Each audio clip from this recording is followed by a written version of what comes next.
ada film ya yang kayaknya judulnya itu nggak mewakili si filmnya, Bay. Oh iya, gue tahu kayaknya. Apa? Ayah, aku ingin cerita. Pernah lihat datang ke rumah kamu? Kalau seinjak sedikit aja lebih keras, ayah kamu nggak akan bangun lagi loh.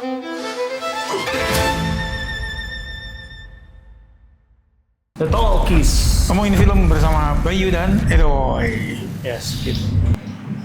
Ayah, aku mau cerita. Jadi ini kalau dari segi judul tuh yang kayak drama slop. Kita cerita tentang hari ini. Iya, gitu ya, kayak drama-drama keluarga yang Esok ibu belakangan lagi rame nih, ayah. Ini arahnya kemana ya? Misalnya kayak gitu. Mungkin karena laku di pasaran, jadi pada saat bikin, oh ini aja judulnya gitu. Disambung-sambungin. Ya, padahal ini remake dari film thriller. Social commentary juga sebetulnya gitu ya. Dan itu thrillernya tuh kuat banget. Dan memang ada plot twist yang plot twist kan penonton kita tuh senang banget ya. Gitu loh. Nah, itu yang nggak tergali, tidak terwakili dari judul Ayah, Aku Mau Cerita. Betul. Gitu. Ini adaptasi dari film Drishyam. Aslinya tuh Malayalam. Kemudian tapi populer di kita tuh ketika dibuat versi Hindinya. Di remake juga di Cina.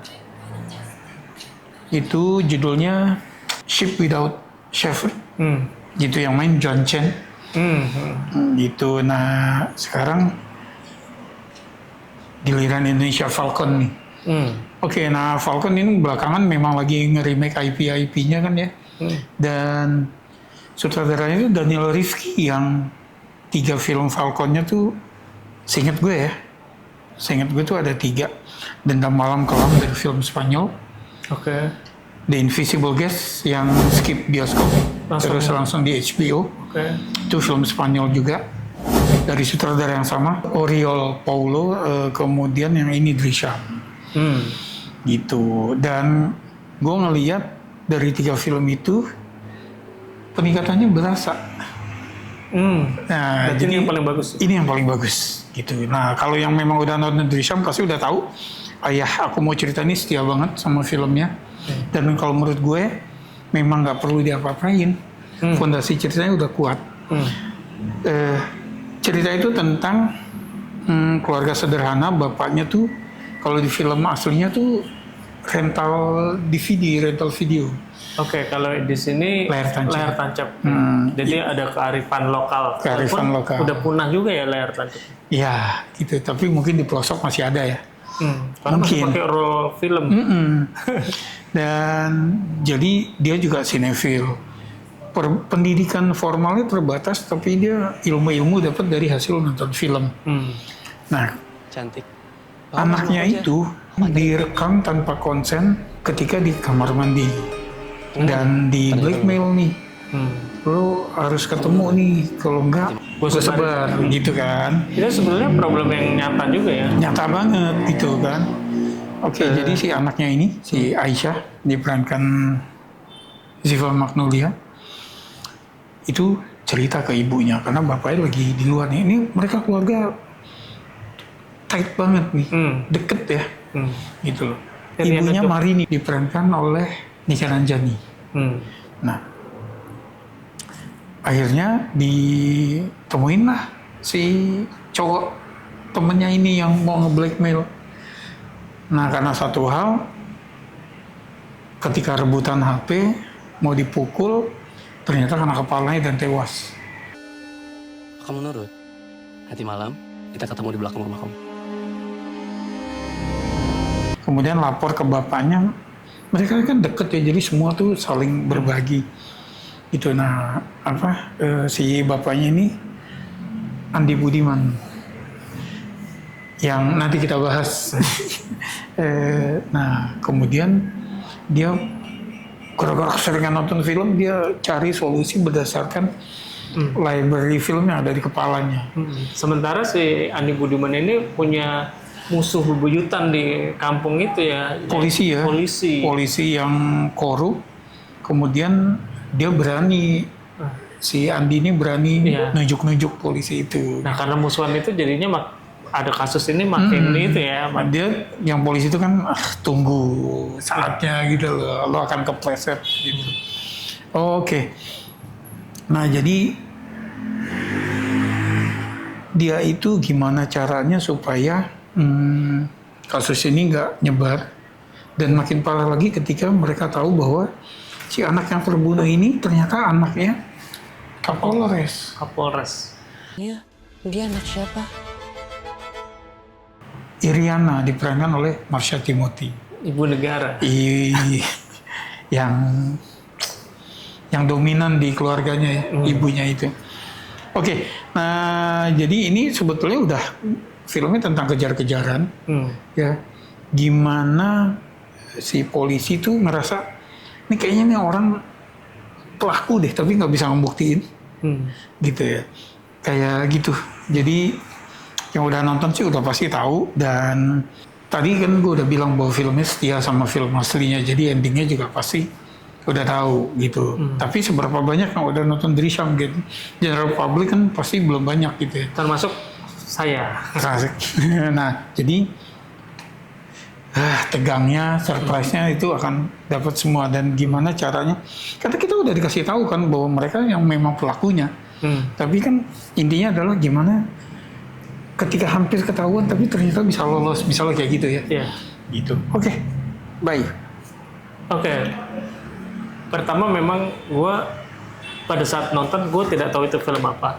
Jadi gue belum lihat trailernya, belum lihat sinopsisnya, nggak tahu itu adalah remake dari film legendaris gitu. Jadi pada saat gue nonton, ya pas banget gitu. Memang karena gue nggak tahu film apa, gue merasa awal-awal film tuh jadinya lambat ya. Apa ini mau lari kemana sih gitu? Oh, establishing Iya. karakter keluarga, karakter polisi dan sebagainya. Betul, gue merasa agak lambat sehingga gue kayak mulai nyender dikit tuh di bioskop. Tapi ternyata begitu konfliknya udah masuk gitu, non-stop thriller menegangkan tuh dari mulai konfliknya masuk sampai akhir. Dan film itu 2 jam 46 atau 47 menit. Iya. Nah sementara yang tadi kita bilang dragging itu mungkin setengah jam pertama gitu. Jadi kebayang tuh 2 jam lebih tegangnya. Jadi kita bisa tegang sepanjang film. Dan juga pada saat nonton, karena gue belum tahu akhirnya apa ya, gue melihat kayak moral dilema nih. Ini ada kejahatan, tapi kejahatan sendiri itu didahului oleh kejahatan juga gitu. Terus orang di bagian polisi, gue merasa simpati juga karena kasihan ya. Di mana anak saya? Sudah jelaskan sebelumnya. Di sisi pihak kita juga dikasih apa ya, kita dibuat supaya kita care sama tokoh-tokoh utama kita ini, walaupun mereka berbuat salah. Nah di situ tuh gue apa nih, gue mesti mendukung yang mana, yang pemain utama kita atau lawannya gitu. Jadi gue suka di situ. Jadi dilema moral yang lo bilang tadi itu memang kekuatan film ini, karena dia ngeblur batasan antara korban dan pelaku. Karena si korban sebelumnya adalah pelaku, si pelaku sebelumnya adalah korban. Dan kemudian dia kembali jadi korban ketika kita bicara masalah keadilan. Karena bagaimana polisi menginvestigasinya melalui kekerasan. Tapi dengan cara kasar. Mereka nggak akan kesini lagi kan? Mereka pasti akan datang kembali. Bahkan jauh lebih siap dari sebelumnya. Ini nih yang memang jadi hebatnya di sini adalah garis benar atau salah itu blur. Tinggal moral kompas kita kayak gimana. Iya. Terus ditambah acting pemain-pemainnya memang prima di sini. Deliver semua sih kalau menurut gue. Ya Vino dan Marsha udah nggak perlu dipertanyakan lah ya. Walaupun gue terus terang sebetulnya gue pernah bilang sama lo kan, kayaknya agak bosan mereka ketemu terus di film gitu loh. Terlepas dari jadi pasangan atau jadi lawan, kayaknya dia lagi. Makanya itu sangat disayangkan ya. Gue nggak ngerti. Jadi promonya ini nggak nyampe ke penonton karena penonton nggak menyambut gitu. Sementara ini salah satu film terbaik lah kalau menurut gue dari tahun ini. Bagi gue kayaknya termasuk film terbaik. Ini Dan dari 3 remake-nya Daniel Rizky, ini yang terbaik nih, Bay. Oke. Dendam Malam Kelam tuh gue nonton nggak sampai selesai karena dialognya tuh terasa seperti terjemahan gitu. The Invisible Guest itu juga lebih baik. Tapi The Invisible Guest tuh menurut gue yang versi Spanyol itu works for me karena gue nggak tahu pemerannya. Begitu pemerannya orang yang kita familiar, itu sebagian dari Efeknya hilang ya? iya gitu kan. Nah itu yang nggak bisa dihindari gitu loh. Sementara di sini di Ayah Aku Mau Cerita yang kebetulan skenario juga ditulis oleh Daniel Rizky, itu sih sebetulnya memang fondasi cerita itu udah kuat dari sananya ya, nggak perlu diapa-apain gitu ya. Yang menentukan adalah performance dari castnya dan yang seperti lo bilang tadi semuanya deliver, termasuk yang gue surprise ya. Kalau Ziva kan kita memang suka dari film ulang ya waktu era pandemi ya.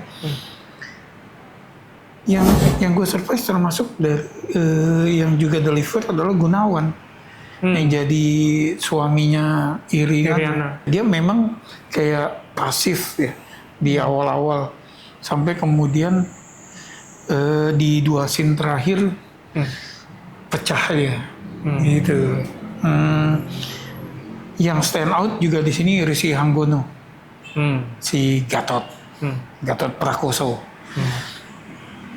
yang nggak tahu nih referensinya ke siapa gitu ya. Tapi nah si tokoh Gatot ini kalau menurut gue hebatnya adalah di film versi Indonesia ini dia jauh lebih menonjol ketimbang versi asli. Padahal karakternya sama, menyebalkannya sama, core-nya sama, tapi di sini bisa lebih menonjol gitu loh, Bay. Walaupun gue berpikir-pikir kayaknya agak-agak over the top tadi. Emang, jadi versi Indianya pun Over the top. Ya? over the top gitu kan. Nah, tapi di sini dia iya sih masih masuk sih gitu ya. Kan kadang kita suka yang masa sih di real life ada orang kayak gini, sampai kemudian kita baca di media, kita lihat video di medsos, bener loh ada gitu ya.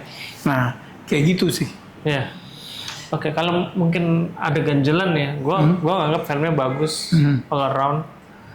Adalah itu ya aksennya Pino ya. Maksud gua dia orang Jawa memang, tapi kayak dibuat-buat jadi ini medoknya gitu.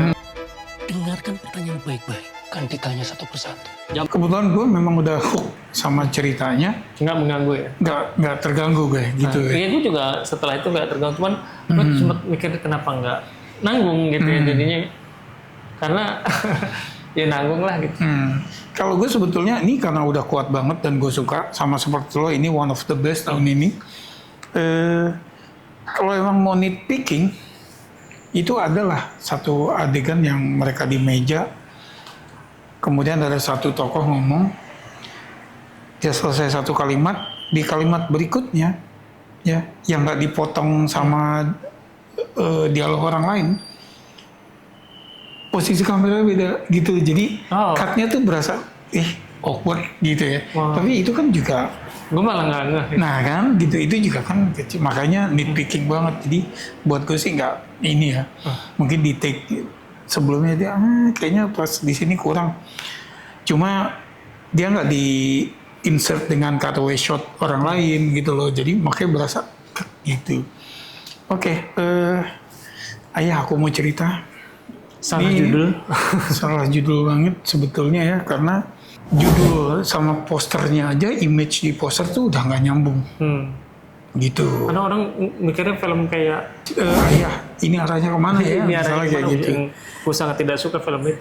Ya, skor lah. Skor bagi gue ini one of the best lah ya tahun ini. Gue mungkin kasih dulu 8,5, masih mungkin akan berubah. Oke. Gue suka filmnya hampir 3 jam tapi Engaging. iya gitu, tetap ngiket gitu ya. Dan gue udah nonton 3 versi sebelumnya, gitu ya. Malah yang versi originalnya mau ada yang keempat ya. Mau ada yang keempat. Jadi versi yang originalnya tuh baru rilis ketiganya bulan ini. Kayaknya di Prime ya. Gue sendiri kalau yang nonton tuh udah baru nonton yang kedua ya. Yang ketiga gue belum. Gitu. Nggak terlalu perlu juga sih sebetulnya, kayak dipanjang-panjangin. Sama kayak lu, gue juga 8,5 dan menyenangkan buat gue. Tapi kita yang penikmat film, jadi kalau ngelihat hasilnya, hasil penontonnya kayak gini, jadi agak kenyuh juga gitu. Ya. Sayang nih yang kayak gini kurang laku gitu loh. Ini kan kita bicara soal reference karena bicara sinetron ya. Tokoh Andi Budiman, kita tahu ada produser yang namanya Andi Budiman gitu loh. Kemudian Iriana sebagai wanita yang dominan di keluarganya, Ibu negara. ya gitu. Terus ada SBY. Susilo BY gitu, yang kayak gitu-gitu. Nah terus kayak apa ya, Bay? Oh, Daniel Rifki juga ada ya, namanya dipakai untuk di buku tamu hotel. Apalagi yang kira-kira film itu kayaknya yang Benyamin tuh Cowboy Insyaf, yang memang rights-nya tuh dibeli sama Falcon, film-film Benyamin. Apalagi ya? Ini kan nonton Dono Kasino Indro. Dono Kasino Indro yang memang Dibeli Falcon. dibeli Falcon juga. Sebagian. Intinya, Dan sebagai sinefil tuh kayaknya menjadi validasi bahwa lo punya pengetahuan film ternyata di real life ada gunanya juga ya. Gitu. Oke, ayah aku mau cerita masih main dan dalam waktu seminggu nih udah rontok nih Bay ya, udah banyak rontok showtime-nya. Kalau menurut kita sih kejar deh gitu ya. Salah satu film terbaik tahun ini Indonesia maupun import gitu. Makasih yang udah nonton, silahkan komen di sini. Makasih udah mampir, sampai ketemu di film berikutnya. Salam.